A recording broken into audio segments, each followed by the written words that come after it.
Mary Dinan here, coming from Garden County Radio's beautiful Killruddery Gardens, and what a great setting we're in, with sunshine, nice music. I mean, what more could you want? And with me is Annie Graham, and Annie is from Wicklow. She's the most talented musician I discovered recently, and Annie recently took part in the RI sessions.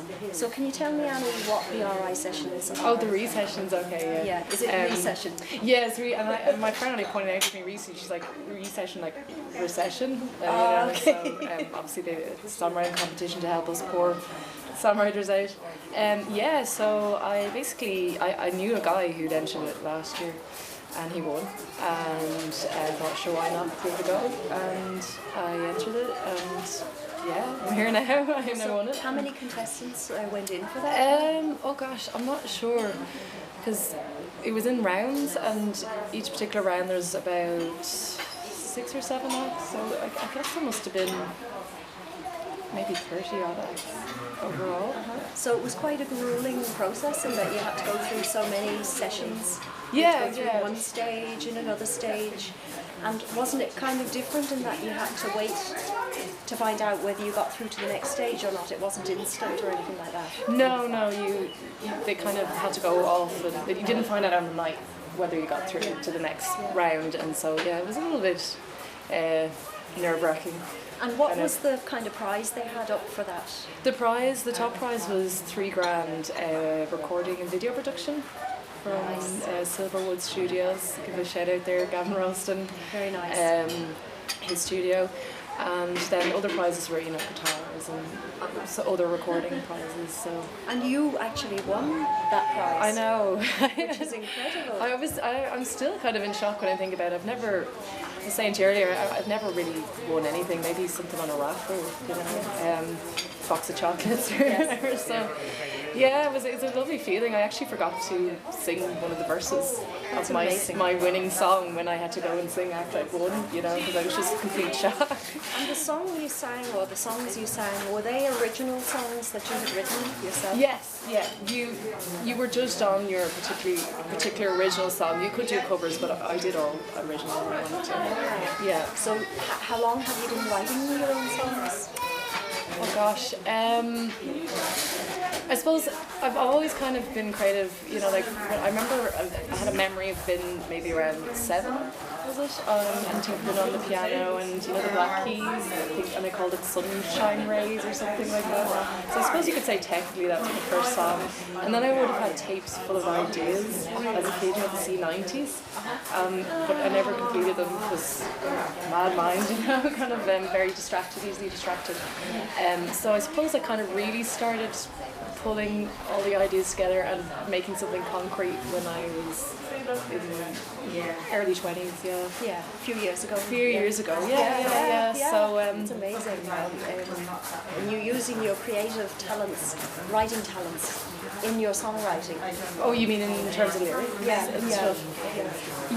I've always English was my favourite subject, well, alongside music, obviously, in school, and I always loved books and using my imagination, and just love words and the rhythm of words, and there's a music to words just as much as playing an instrument or singing or whatever. So definitely lyrics are very important to me, and that's definitely informed how I go about writing.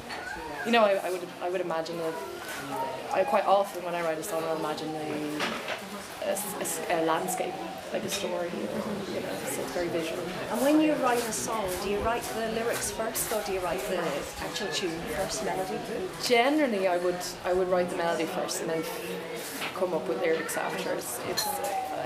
I think I've done maybe once or twice lyrics and then music, but it's quite difficult, because at least you know the rhythm of the song.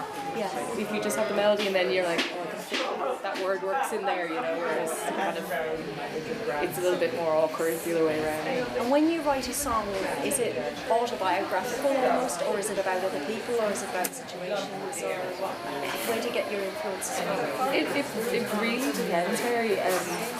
you know, the way my mood is, where I am in my life, and I equally love writing songs that are about other people, like stories. You know, like I'll just give an example. I wrote a song that was about a guy drunk driving and he knocked over a girl, and I do the perspective from her parents and him, and it's kind of a sort of bluegrassy song.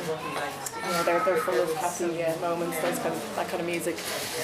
But yeah, I have definitely written a few moany kind of angsty ones as well. I'm like, you know, he doesn't like me.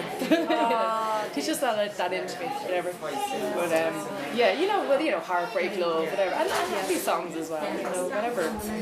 It's just like life, isn't it? Whatever you're into at a particular point, subject. Like yourself, travel is a big thing, and I definitely have been influenced by certain travels and stuff. That, you know, in terms of like to Mexico. I was in Mexico before, and that's definitely influenced some of my sound. Oh, lovely. Yeah. So you joined up with some other members then, with a band. Tell me a little bit about that. Are you talking about the girls? Oh, Aphrodite Line. Yeah, Okay. tell me about the Aphrodite Line. Well, that's basically just, I suppose you could say, project. Me and my friend Michael. He used to be my boss. And now I boss him around. I always like to joke because I'm like, put that bit in there. You know, he does the kind of recording, the technical side of stuff, and I generally would write the stuff and perform a good bit of it, and he'd add things, and you know, it's kind of like a producer performer thing relationship. And we have an album out and 2 EPs and a few kind of standalone releases as well. And he's very, very busy now. He's working at Irish Water. So, he's going to be very busy. So we wanted to work on more music, but that might be put on hold for a while because you know it's quite demanding, I'd imagine. So if people want to visit and listen to some of your stuff, where would they go? Yeah, you can check us out on SoundCloud, Aphrodite Line. SoundCloud. And Aphrodite is PH, not F. A lot of people think Afro, like the hair. Okay. Like the Greek goddess, Aphrodite Line. Yeah, on SoundCloud, Bandcamp. We have a Facebook page, a Tumblr. Michael writes really good. I have nothing to do with the Tumblr, but he writes really good reviews of new music and kind of indie music, and he really knows his stuff. He's great. So you're doing some gigs as well, I hear. Well, I have a gig coming up next Saturday in the Mercantile. It's part of Guinness Amplify. You know, instead of Arthur's Day, they're doing over 5 weekends gigs around the country. Oh, yes. So I just uploaded my profile to their website and got a message from a guy from State Magazine. The State Magazine are kind of hosting it, I think. Yeah. So it's going to be myself and a few other acts. It's going to be fairly exciting, you know. And where will that be held? In the Mercantile. It's actually in the Mercantile? Yeah. And what sort of time will that be? I'm on first at 8:30. Okay, so if people want to come along, do they? Oh, please do. Do they buy the tickets at the door, or do they? Oh, it's free. It's free. Because you see, Guinness Amplify, they want to bring music around the country, and you know, I guess we can get people in to buy a few pints as well. It doesn't hurt. Okay. So yeah, that's kind of the concept of it. Lovely. Yeah. So we're still in Killruddery. This is Mary reporting for Garden County Radio, and Annie Graham is with me, and Annie is going to be shortly getting her guitar tuned up, and she's going to sing a couple of songs for you. So thank you very much, Annie. Thank you, Mary. And all the best with your future writing career, and we hope to hear and see a lot more of you. Here's hoping. Thanks. Thanks, Mary.